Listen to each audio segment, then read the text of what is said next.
The Chamber Emergency Evacuation Plan and the guidelines for citizen speakers are as follows. Upon activation of the emergency alarm signal, all persons should immediately exit the building. Please use exits to the left or right front of the council chamber or the east or west stairwell outside the rear doors of the chamber. Do not use the elevators or the escalator. After exiting the building, proceed to the assembly area located in the parking lot bordered by Clyde, 8th and 9th Streets. Citizens and employees should assist visually and hearing impaired visitors with exiting the building. Guidelines for public comment period and public hearings.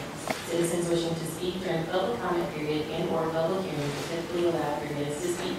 Persons appearing before the committee are not allowed to campaign for public office, promote private business ventures, use language of a personal nature which insults or demeans any person, including comments directed at public officials or staff members that are not related to their official duties, or address or question staff members directly. All questions are to be directed to the committee chair. Failure to adhere to the guidelines may result in speakers forfeiting any remaining time and further disciplinary action as necessary, which could include barring from attendance at future meetings of the committee for a period of 6 months. Madam Chair, that concludes the announcements, and we have a quorum.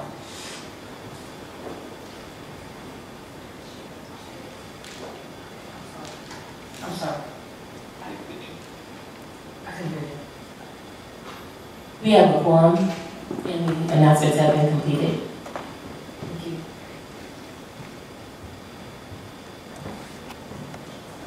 We'll now move on to the public comment period. Are there any persons who would like to address the committee on a matter or issue not related to any item on this afternoon's agenda? Please come to the podium and state your name for the record and then begin your comment. Hello, council members. My name is Nathan Lands. I am a VCU student and renter in the 2nd District, as well as an organizer with Amnesty International. Today, I'm here to stand in support of the Richmond Transparency and Accountability Project because last summer, I was one of the several organizers who came together and planned actions in community response after the Richmond Police Department shot and killed Marcus David Peters on I-95. Among all the protesting and preparation for those protests, I got closer with the Peters family, with other organizers in Richmond, and with countless community members I have never seen before. We hosted art builds, we marched to the RPD headquarters twice, we delivered heaters to Creighton and Gilpin courts when folks were without proper heating, because we understand that folks who are in RRHA public housing are also most likely to come into contact with police officers every day. We came together last summer because of the tragedy that happened to Marcus David Peters at the hands of one officer, but we have stayed together organizing because of the lack of action by LeVar Stoney, City Council, and Richmond Police Department. RTAP is a great resource to this committee and should be consulted in the community outreach that takes place prior to acting on public safety measures. City Council has the power to help further our calls for community oversight. You must take action now before another person is brutalized or murdered by the Richmond Police Department. We cannot wait for this. Thank you.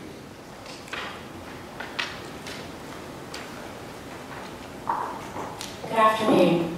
My name is Ashley Diaz-Mejias. I'm a pastor and I work with the Richmond Community Bail Fund. I'm here because we at the Richmond Community Bail Fund want to wholeheartedly support and ask you to participate in RTAP's call for public input in RPD's new record management system. Thank you.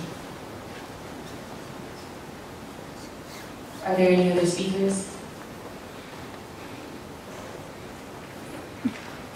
Hi, my name is Chelsea Higgs Wise, and I'm the founder and executive director of Marijuana Justice Virginia.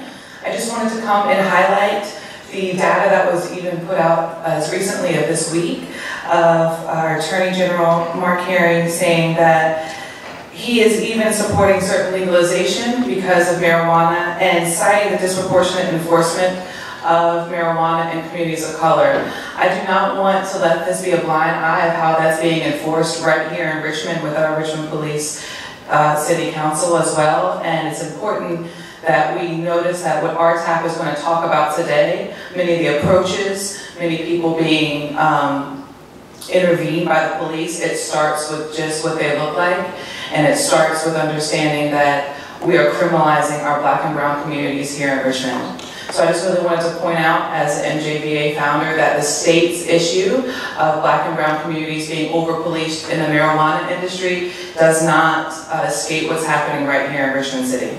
Thank you. Stebbins, come up, Ms. Stebbins, come up here, please. Yes, you can speak until somebody, if they send somebody, they might not send somebody here to help you. But you can let us know what your issues are. Thank you. My name is Dick Edmonds, and I'm here to plead that the bridge project on Commerce Road in South Richmond keep one of the 2 lanes open for the approximately maybe 18 months that I understand the project is to take. No one questions safety, and that includes everybody in this room and me. The 6 years ago consultant's report is out of date and did not have knowledge of $250,000 spent in the fall 2018 that enabled the bridge to increase 2 axle vehicles from 10.5 tons to 27 tons and 3 axle vehicles to 41 tons. Major improvements. The question is to concentrate on the savings possible so that businesses and nearby residents are not inconvenienced by a detour route of 10 miles per day, considering 2 trips through residential areas, assuming a daily back and forth trip. The impact on profit and losses to businesses is incalculable, and to the city, if any located to nearby counties. Keep in mind the survey of businesses was calculated 6 years ago is outdated, with a minority, not a majority, for even replying. The Taj Mahal plan presented by consultants included sidewalks, perhaps bicycles, islands, and other items that, if eliminated, could save enough money to pay for the extra cost of having 1 lane open for 90 to 100% of the construction time. There are no residences on Commerce Road, and in my ownership of over 50 years, I have never seen any employee walking there to work. The 24-month project is ridiculous when the Huguenot Bridge project a few years ago was completed in 6 months. In a $20 million project, there should be savings available after the $250,000 work done in the fall of 2018. When I asked to see the original report, I was told it would not be allowed. No transparency. With 1 lane traffic, questionable tractor trailers could be rerouted if any doubt existed that could perhaps be a safety problem for the bridge. In a few years, Deepwater Terminal Road is being extended, which would reduce detour distance from 5 miles to less than 1 mile. It's time to become creative and not harm Richmond taxpayers financially and particularly business. Thank you for your time. Thank you. I hope somebody from the administration will show up today so that they can help you. Is there anybody here, anybody else that wants to speak? This is citizens' comment period. I know some people came in late. Anybody else want to speak?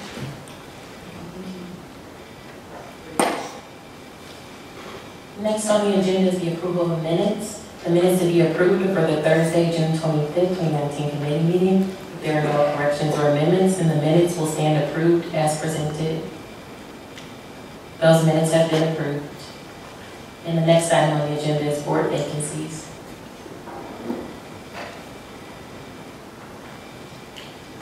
take the whole time.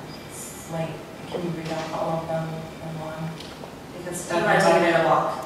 in a block, there doesn't appear to be more people than spaces. So there's not. I'll submit the boards and commissions administrator. So we have for advisory board for the assessment of towing and the storage of vehicles. We have one application for police department representative for Lieutenant Harold Giles. Capital Area Alcohol Safety Action Program Policy Advisory Board, Ashley Lockhart as the only applicant. Citizen Advisory Commission on Alternatives to Incarceration. There are 6 vacancies with no mayoral applications. Community Criminal Justice Board, we have all reappointments and 1 vacancy for Commonwealth Attorney. And Richmond Ambulance Authority, we have 3 reappointments and 1 new applicant for Sheldon Miller. Okay. So the 6 vacancies for the Citizen Advisory Commission on Alternatives to Incarceration, are the other slots filled with council appointments? So we're just waiting for the mayor? This one? And he hasn't put forward any names? No, this one. Okay. And out of 6 vacancies, how many appointments does the mayor have to this board? I'm sorry, say that again. How many total? I think those are all of his.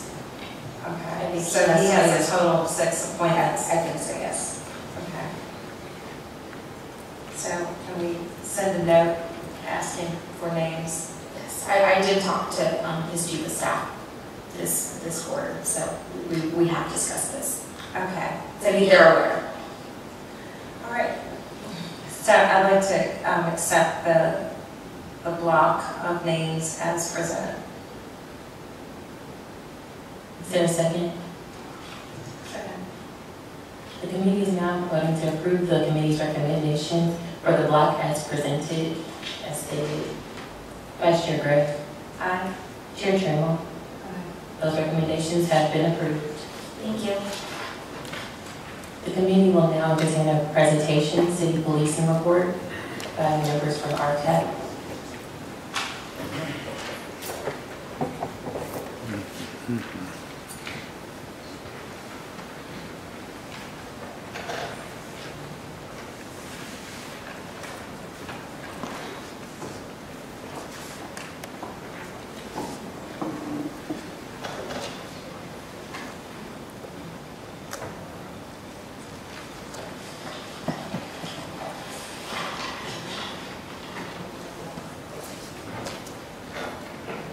Honorable members of council, thank you for this time this afternoon.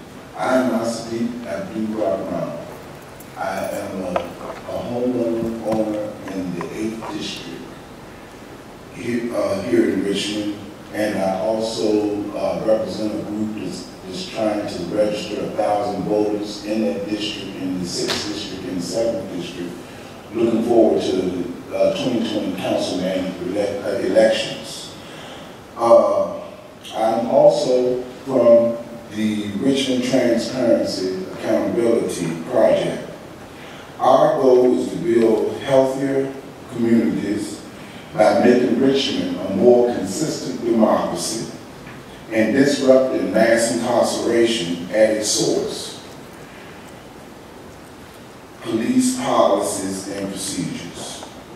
We organize Black and brown people, legal experts, and policy analysts to achieve policing practices that reduce physical, economic, and emotional trauma on the most policed neighborhoods in our city.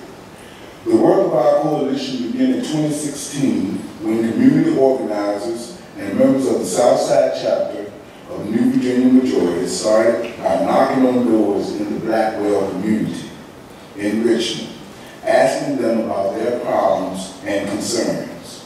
They heard from over 700 residents, and one of the biggest concerns was over-policing in the community.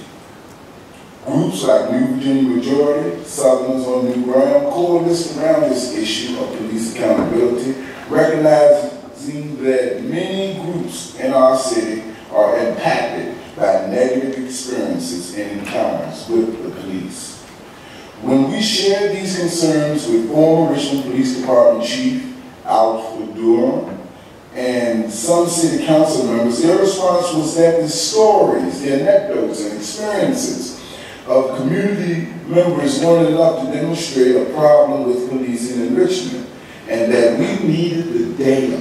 One liaison said, politicians like data. After 7 years of Freedom of Information Act requests, meetings with former Chief Durham, city officials, and Mayor Stolen, we have the data to share with you today. I'm Dr. Liz Costin, Assistant Professor at Virginia Commonwealth University. The data that we requested was based on the experiences that residents had identified as concerns of theirs from their encounters with the Richmond Police Department. And what the data demonstrate are that these resident stories are not isolated incidents, but reflective of policing in Richmond more broadly. First, I'm going to discuss data on complaints against officers. While the Richmond Police Department has often touted the fact that many complaints against officers are actually internal complaints, our analysis revealed several deficiencies in the complaints process that would actually discourage residents from filing complaints.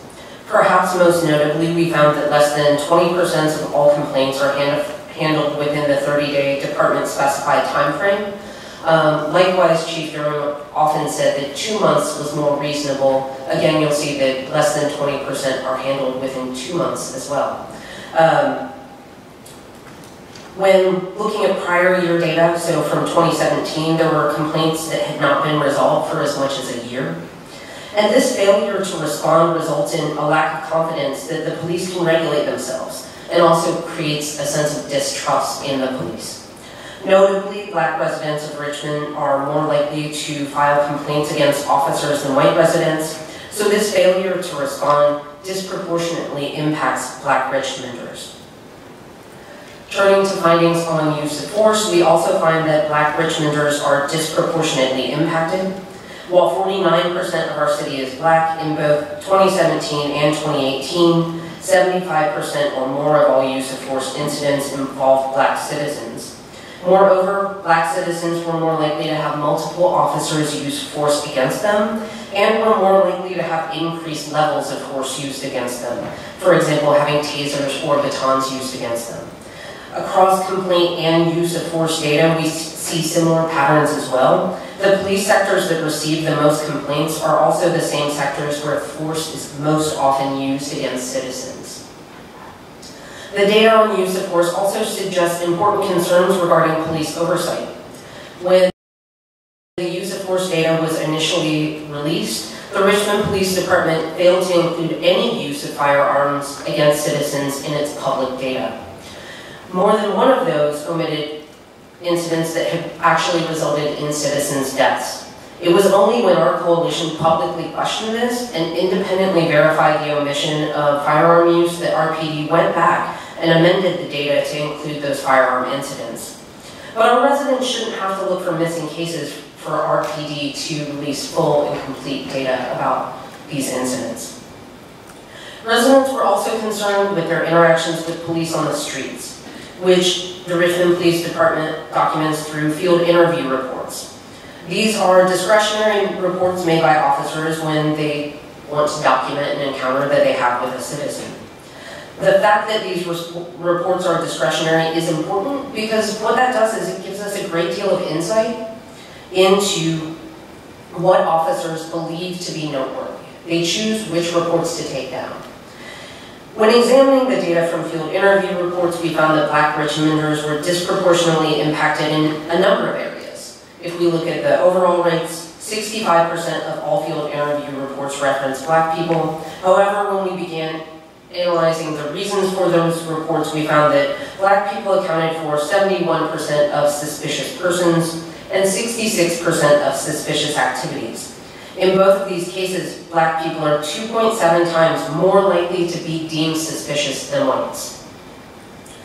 The racial disparities that we found in field interview reports also especially impact Black youth. While nationally, roughly 50% of all curfew arrests around the country are Black youth, RPD reports that 98% of stops for curfew violations in Richmond involve Black youth. Likewise, 82% of stops for truancy in Richmond involve Black youth. National data suggests that Black and white youth skip school at similar rates. So these disparities likely reflect differences in enforcement, not differences in the behavior of Richmond youth. Troublingly, some of these stops were men of ages 18 and 19 who by definition couldn't be breaking curfew when we look at the curfew data. Thus, we must also consider how these types of stops can serve as a pretext for surveilling certain members of our community. Finally, I'm going to turn to the data on traffic stops. Initially, we requested data on racial and gender demographics for all stops. However, the Richmond Police Department indicated to us that it doesn't capture data for all stops regarding race and or gender, only stops resulting in arrest. So if we look at that arrest data, 75% of all traffic arrests in Richmond are Black people. Again, much larger than the 49% of Richmond's Black population. And if you look at the map there, when we map the location of traffic stops, we also find that most hotspots, this is actually overlays the traffic stops on racial demographics. So those yellow areas of the map are predominantly Black areas, those lighter brown areas predominantly white. And what we find is that most of the hotspots for traffic arrests occur in minority neighborhoods. There are also cold spots on the map that are difficult to identify because of the colors used, but those occur in predominantly white neighborhoods. So we have stops happening more frequently in predominantly Black neighborhoods and less frequently in predominantly white neighborhoods. These findings have important implications for the new records management system that RPD has procured. First, technologies like this have the potential to harm minority communities. Soma Global, the vendor of this technology, prides themselves in being a leader in predictive policing technologies. But if you put biased policing data into systems like these, like the data that we've just described, the tendency is for that system to make biased predictions. Numerous other cities have seen an increase in racial disparities in policing when implementing similar systems, and major cities like Los Angeles have discontinued using these technologies because of those racial disparities. The Richmond Police Department has been silent on how it plans to use this new system, and our residents deserve to know that information. This system also has the potential to give Richmond residents access to high-quality data about how their communities are being policed. But that can't happen without resident input. Many of these questions our communities wanted answers to couldn't be answered with the data that the Richmond Police Department gave us access to. This is primarily because of deficiencies in RPD's data capture. Moreover, the Richmond Police Department initially attached a $4,500 price tag to the data that we just described to you. Our residents deserve to know how they are being policed without an excessive price tag attached. This new system can ensure that our residents can freely access data to answer questions about policing in our city, but only if we're involved in the planning for that system at the outset. And as you all heard at the last Public Safety Committee, Phase 1 is largely completed with no resident input.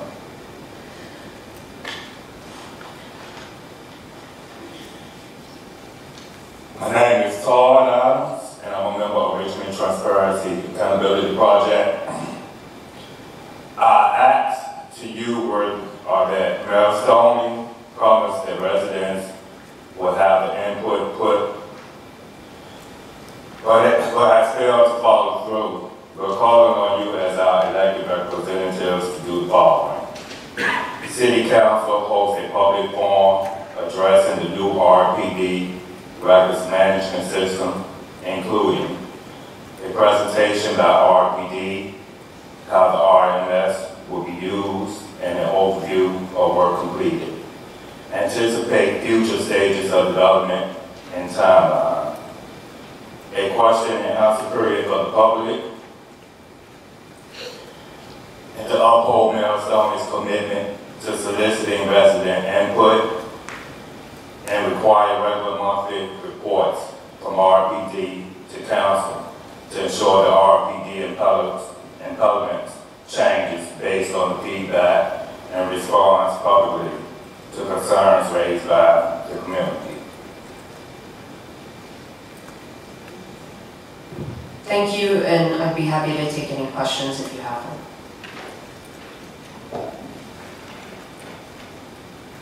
Thank you for your presentation, and you kept it really, that was right at 12 minutes, so thank you. And I am wondering, since your request with the mayor's administration, have you gotten any feedback? We have followed up with Mayor Stoney's office several times and have received no response, despite his commitment to solicit community input. He did say that he would hold public community office hours during the summer, as he hasn't had in the past, and that people were free to give input there, but that he was not planning on holding a specific solicitation period regarding the records management system. Okay, and I do have some questions about the new records management system. If you would launch Chief Smith. And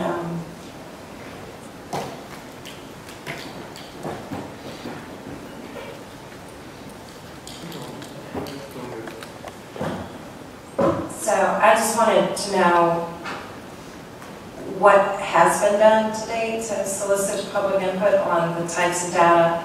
I do take issue with the $4,500 price tags for data that I think should be automatically public and somewhere accessible to the public. Things that are not going to jeopardize investigations or people's privacy, but aggregate data that I think is important to know. I've had difficulty, and this is before you took your position as chief, but I've had difficulties when I knew there were incidents or accidents that I was trying to recover from the system that I couldn't find, and we had to backdoor and try to find it through the 911 system and other ways.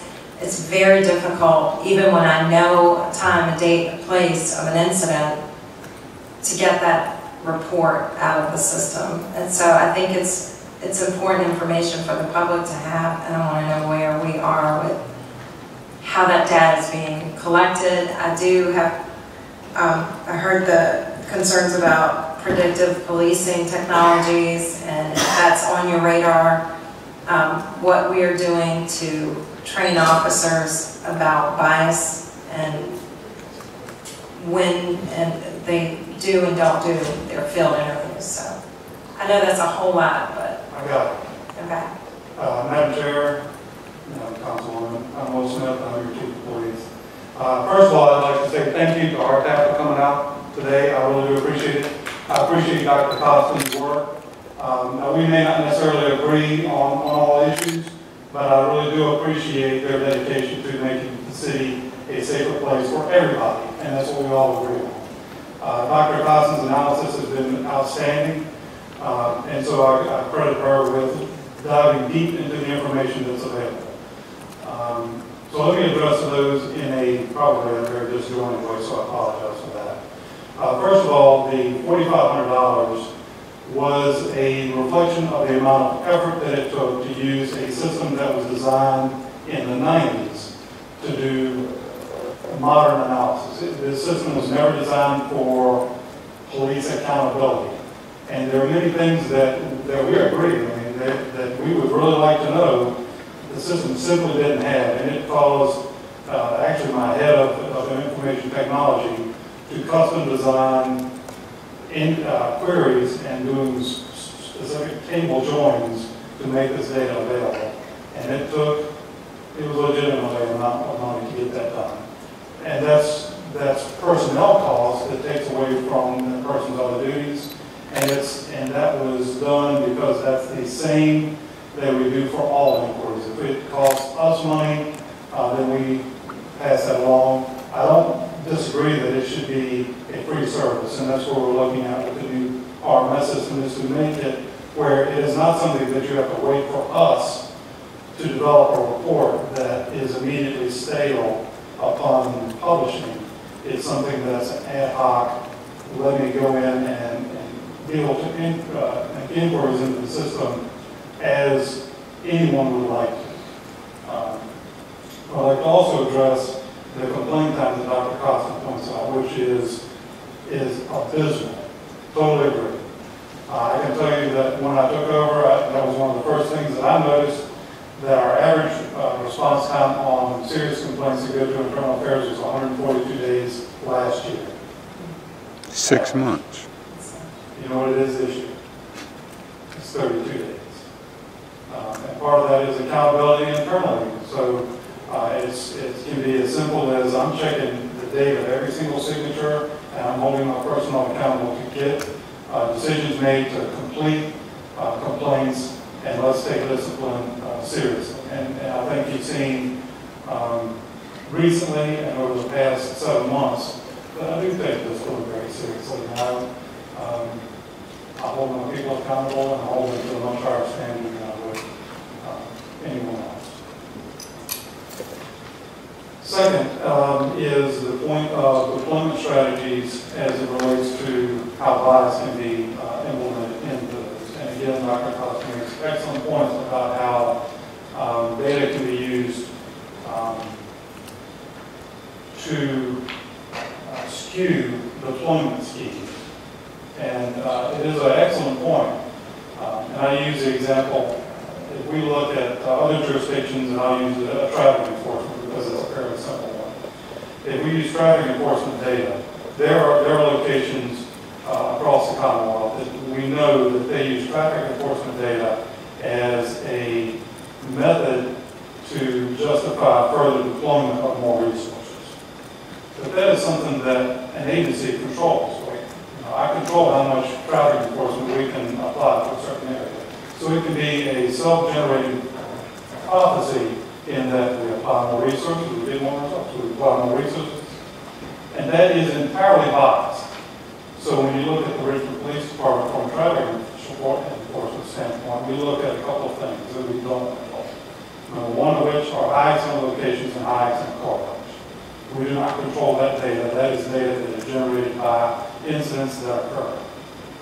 We base our deployments on citizen complaints. Again, we do not control citizen complaints. That is a response to needs of the community. And then third are our school zones.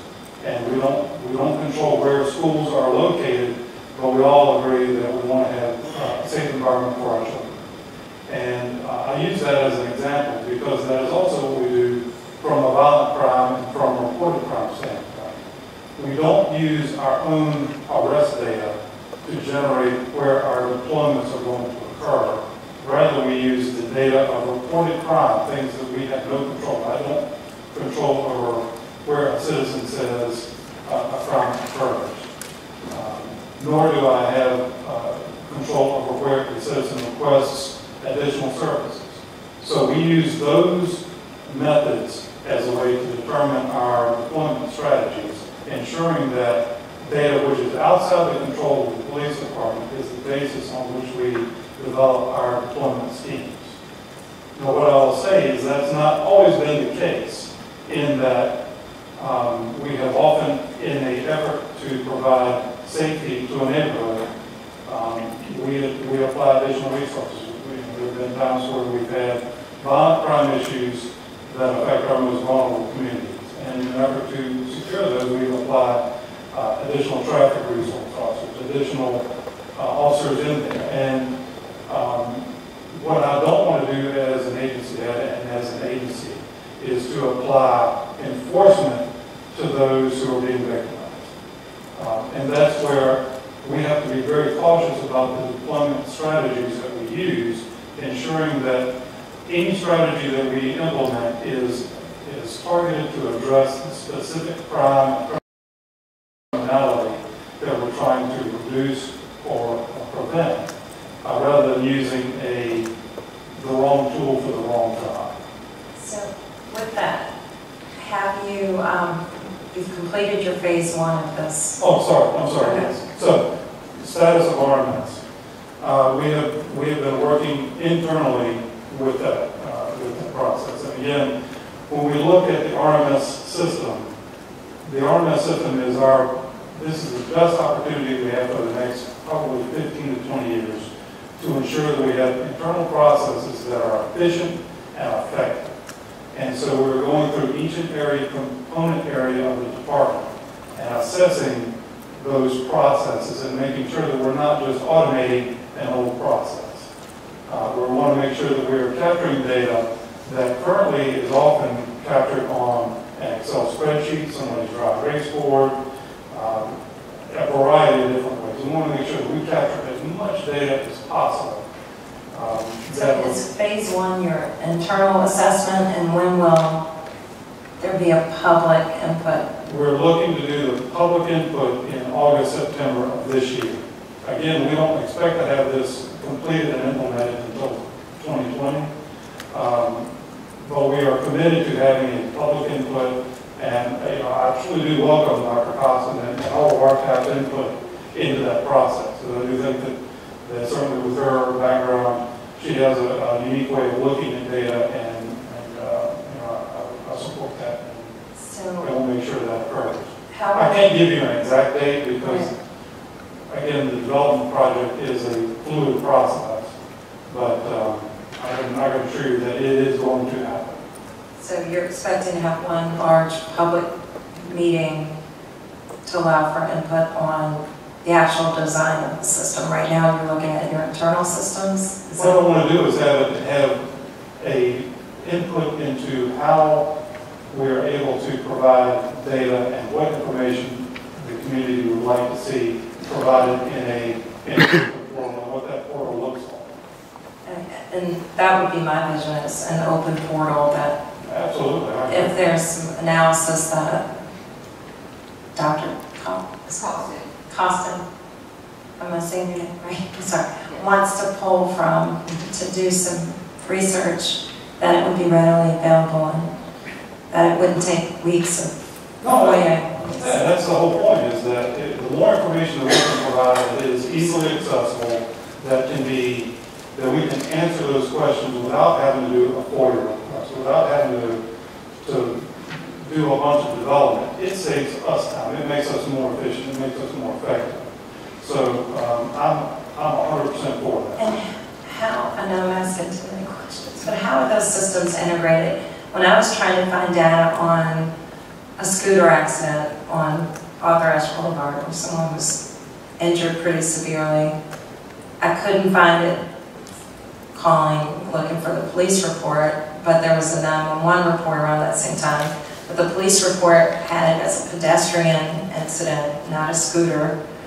So how, if I were looking for something, how are you integrating your data with 911 and any other there is going systems? to be, those two systems are going to be tied together. But I'll go back again to the way the system that we currently use was developed. We do a lot of manual input of data in the system, whether it's traffic accident data, traffic summons data, and it can take days and weeks to catch up. And that's not efficient. It is not a good process. And are you going to be adding bikes, scooters, and other motorized, like hoverboards and things like that? Because I think there's a huge difference when you're going 15, 20 miles an hour in traffic and there's an incident than if you're a pedestrian. I don't see those two as the same thing. No, they're not. And I wasn't going to make a joke about hoverboards because I wasn't sure we were back in the future. I don't know. But that's one of the things that is useful about the new system. It is a open architecture design, and it allows us to customize that to fit what we need in Richmond. And certainly when we look at the influx of mass transit for pedestrians, for alternate methods of transportation, that's something that we will be able to look at. And with respect to a lot of this data, and I'm probably too deep to really see it, but curfew violations and field interviews for minors and other things, are you looking at the truancy stuff, the field interviews and all that? Because those statistics are pretty, I mean, 98%. They are. But there's more to the story than percentages, because the raw data in some of those categories are very low. We have roughly 300,000 calls for service a year. And we have probably hundreds of thousands or more interactions with citizens throughout that same time period. And when you look at some of those data elements have 10, 12, 15, 13, 20, relatively low numbers.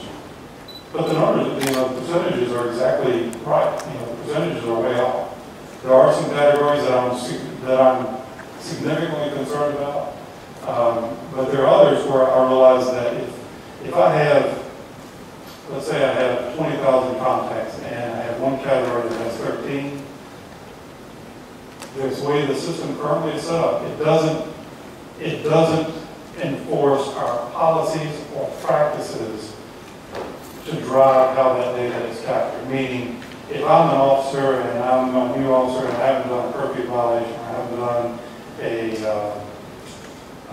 whatever the stop may be, I may go, well, that's a curfew violation, but it really may not be as maybe it may not be anything.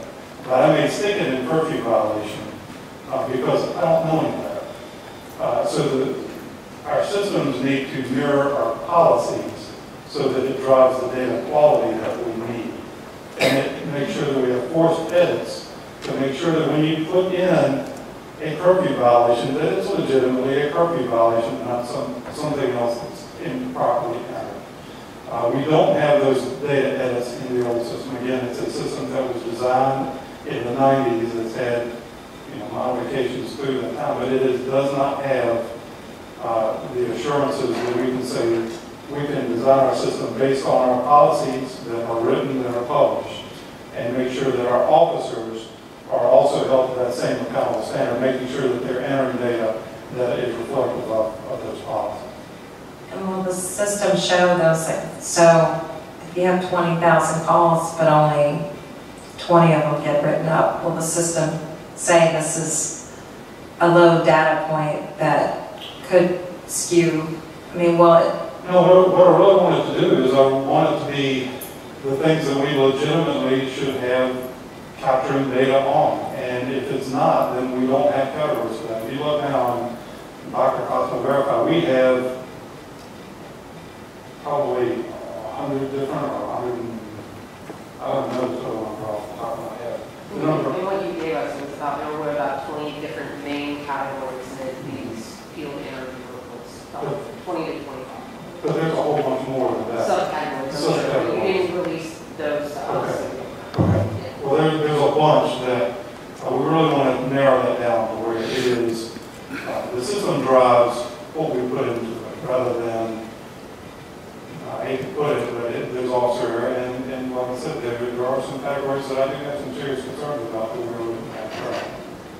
And does it kick back, will this new system send reports to you or superiors that say there may be an issue with bias, or this officer has an unusual number of stops based on whatever, the aggregate stuff? I mean, is it going to offer that or not? That's exactly what I want from a management standpoint. I want to have some flagging systems that we can identify either individuals or units or areas that have concerning statistical data, and allow that to be a management tool to address those things.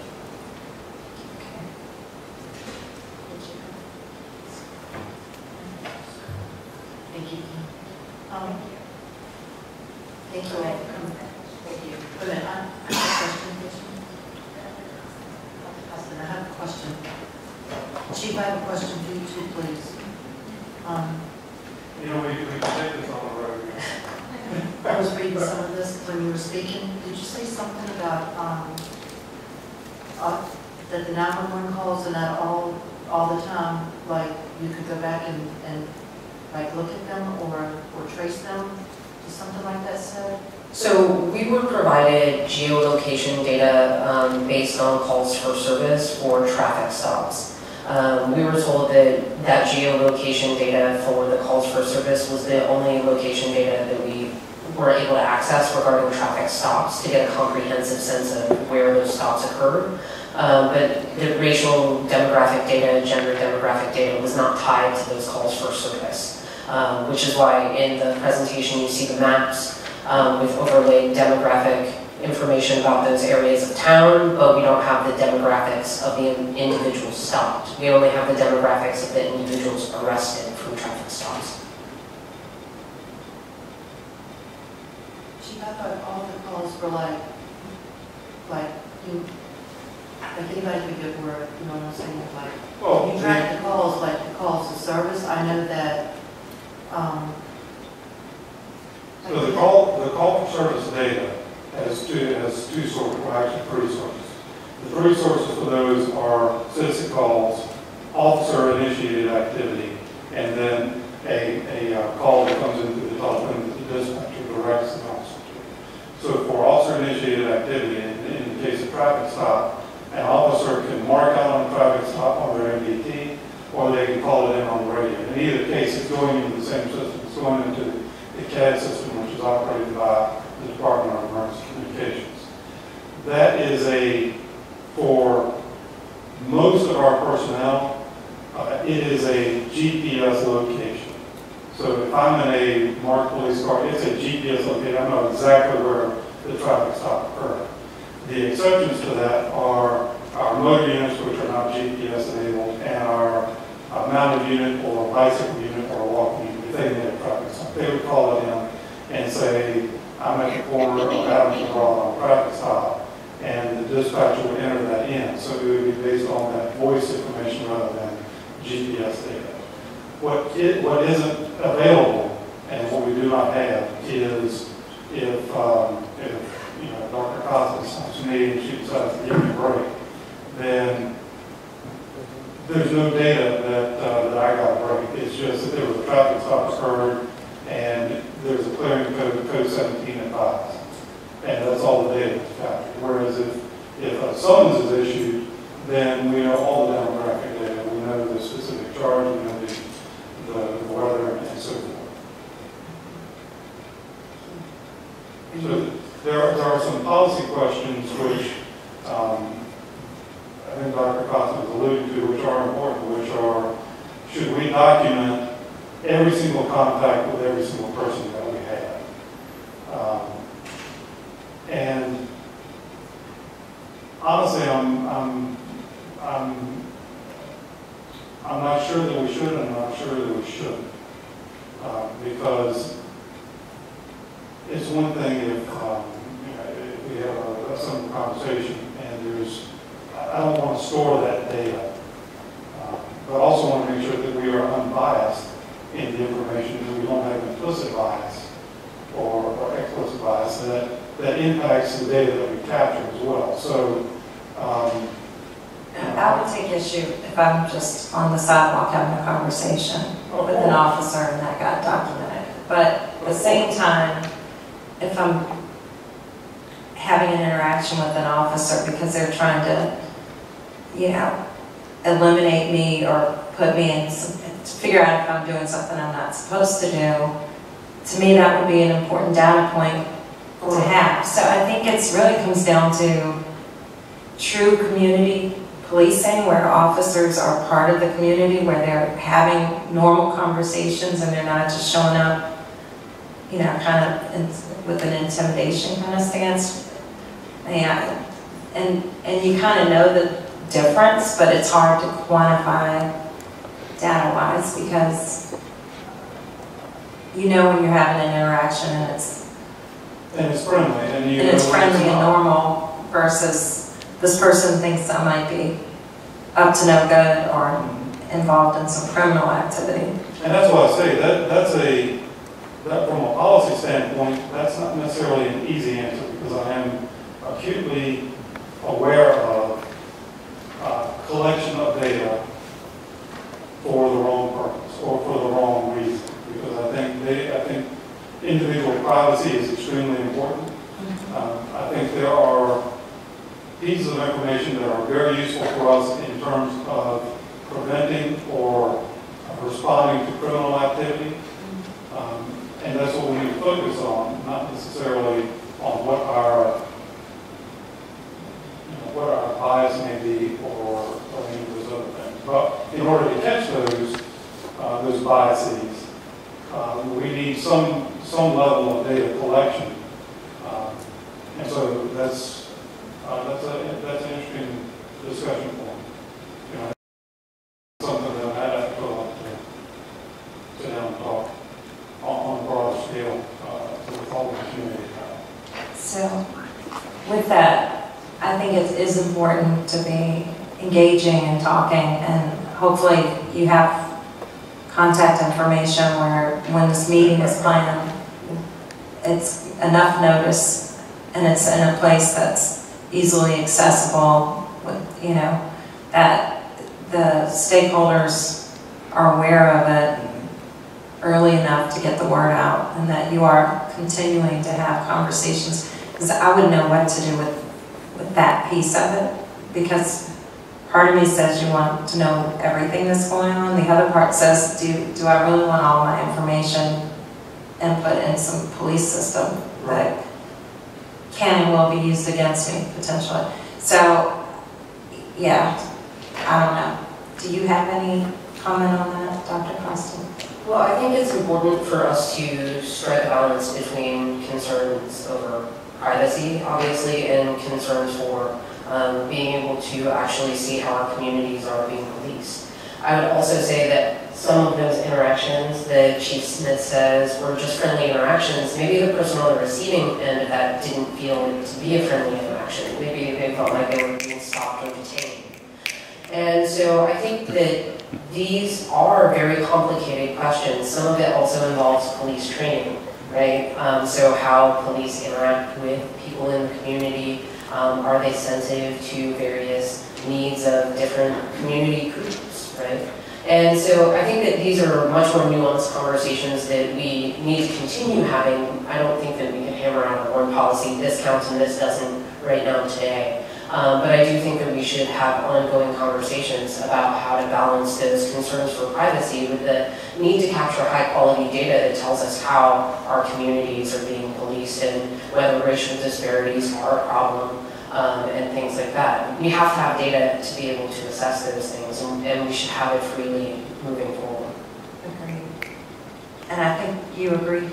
I agree completely. So your goal is an open portal where it doesn't impede an investigation, but...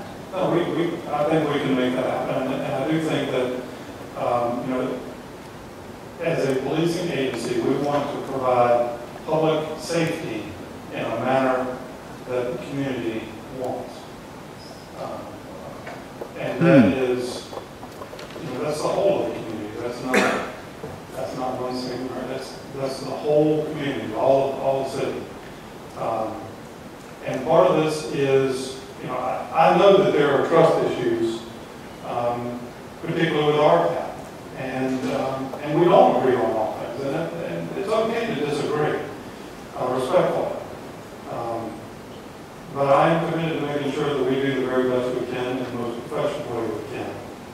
And there are issues that I agree 100% with Dr. Costin and RTAP, and with other members of the community. You know, that we want to make sure that we are improving our services every step of the day.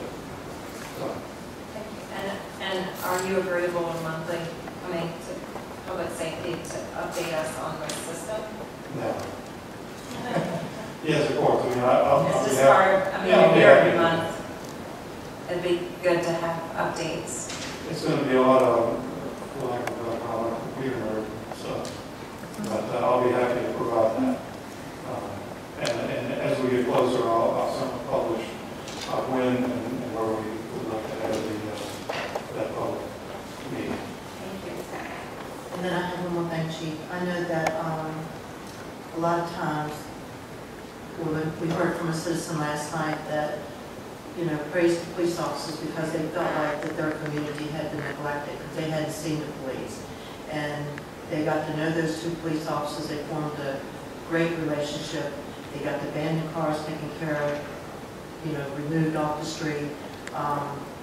They got, things that they gave the officer that they didn't even talk to me about, because some of the things that I found out later on, they were so grateful that they could trust those two officers and give them information to take care of, like, incidents that was going on in their neighborhood that was bringing their neighborhoods down, especially when some of the citizens have lived there for over 40 years. And they recognized those officers last night. And I just wanted to be known that we'll make a statement that I don't want the citizens to ever feel like they can't talk to the police or think that if they say something that it's going to be documented. Right. So that's what I was trying to say earlier, because I know even before I got on council, when I used to have just a civic association meeting, we formed that relationship with the police that we could trust them and tell them things. So I don't want people to think that they're not able to do that now. Well, and that's an excellent point. I mean, you both know we do community walks throughout the city.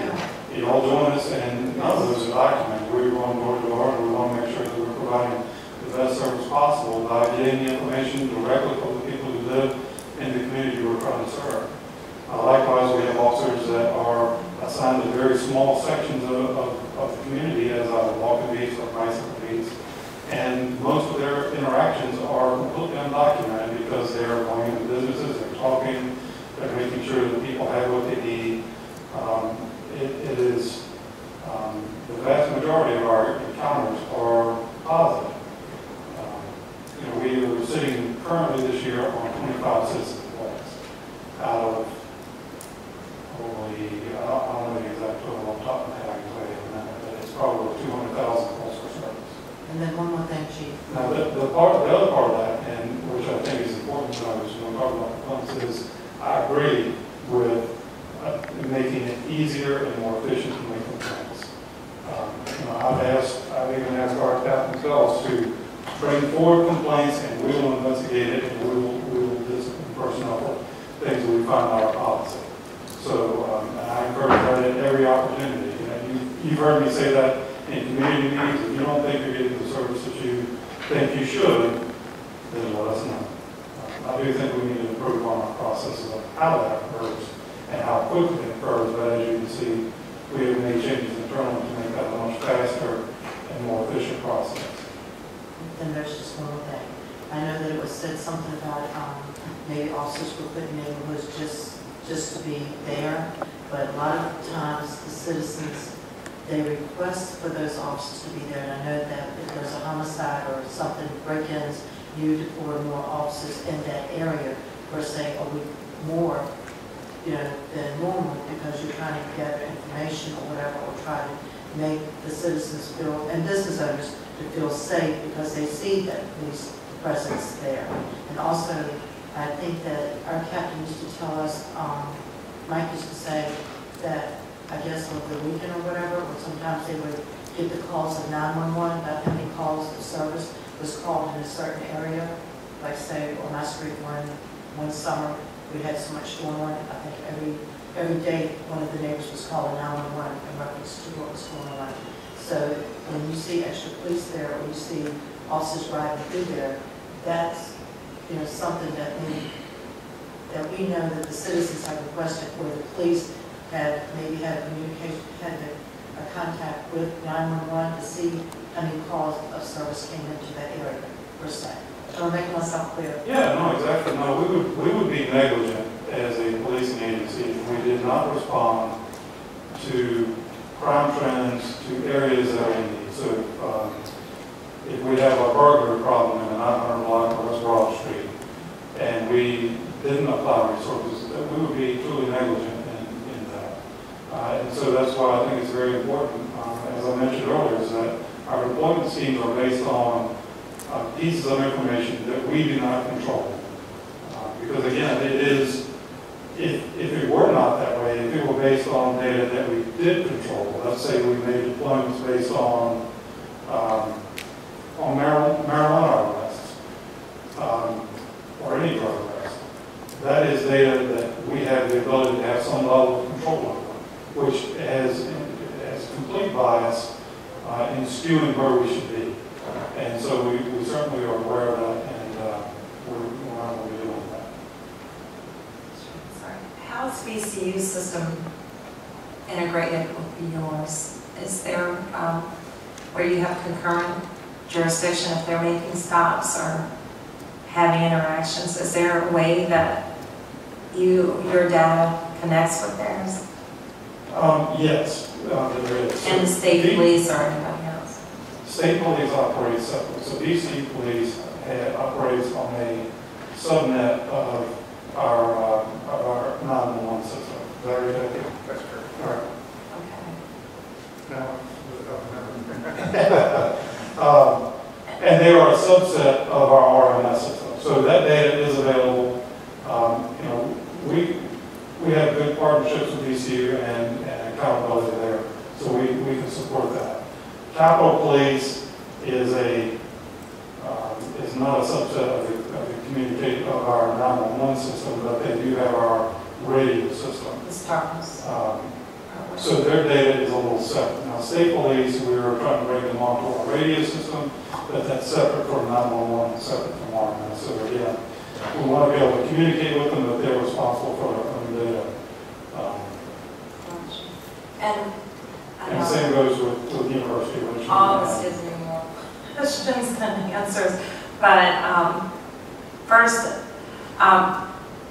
just want to make sure that we don't just leave this where it is, that there are continuing communications and connections between the two. And I appreciate you being very candid about concerns around the data, because some of it is very alarming.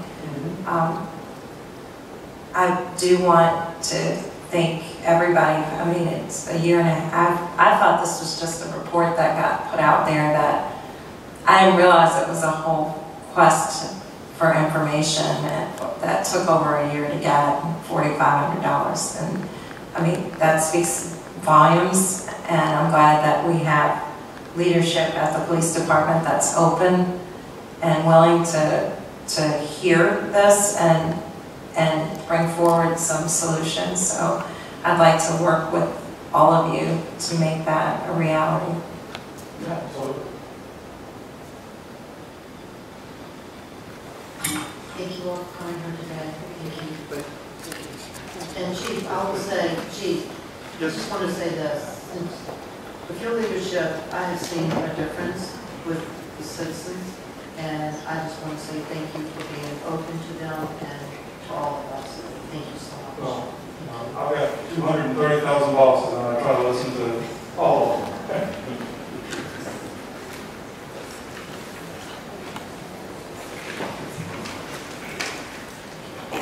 Next on the agenda are papers for consideration. Go ahead. Hi, so we just left the Public Safety Committee meeting at City Council, where we just presented our data from our report, Our Streets, Our Say, and it feels like a major win. I feel like we just got a major foothold on accountability in Richmond, where before we were just getting a lot of resistance from the police department and a lot of turned backs, but now we have a mechanism to gain accountability over the police department through City Council and the reports that they're demanding. And we also got a lot of headway on the asks that we came today from City Council, which we can elaborate on. All right, so we came to present a report, but we also came to really make two big asks. And folks that have been following RTAP know that for the last probably about a year, we've been fighting for the community to have input into the Richmond Police Department's new records management system. So that means all the data about how our communities are being policed. We want input onto what data is being captured and how we as the public have access to it. So we don't have to have another 2-year fight to get the information that the community wants about policing in our neighborhoods. So we had two really big wins today in this committee that happened kind of quietly, but we're not going to be quiet about them outside. So the first one is that we've been asking to host a public, for the city to host a public forum. Mayor Stoney committed to this in November of 2018, to host a public forum on the records management system, where RPD presents what's going on with that system, and there's a really robust question and answer period where the community can come and say, this is what I want captured about policing in my neighborhood and what I want access to. I want to know who's being stopped by police officers in my neighborhood. I want to know what the racial demographics are of stops and of frisks. We now have a space that's going to happen in, they said, either August or September. There's going to be a public forum where we can all come out and say what we want this system to do, and just as important, what we do not want it to do. What kind of predictive policing, surveillance technologies that we know are racially biased we do not want in Richmond. So that's going to happen in August or September. And the second, I think, really big victory that happened pretty quietly in the meeting was that Councilmember Gray asked if Chief Smith would commit to every month coming and reporting to the Public Safety Committee on what's going on with this records management system, and be able to answer questions and community concerns that have been lifted up, right? Because if you went to the police chief hiring town halls, we know sometimes public engagement doesn't leave us feeling heard, doesn't leave us feeling great. So it was really important for us to have a continued space for us to make this meaningful. And so if they end up hosting a public forum that doesn't do what it needs to do, we're going to be right back here fighting with all of you to get what's necessary for us to have the information to fight for accountable policing, right? It's not just about the data, it's about changing the conversations about policing and really what safety means in our communities. So, go hard tap!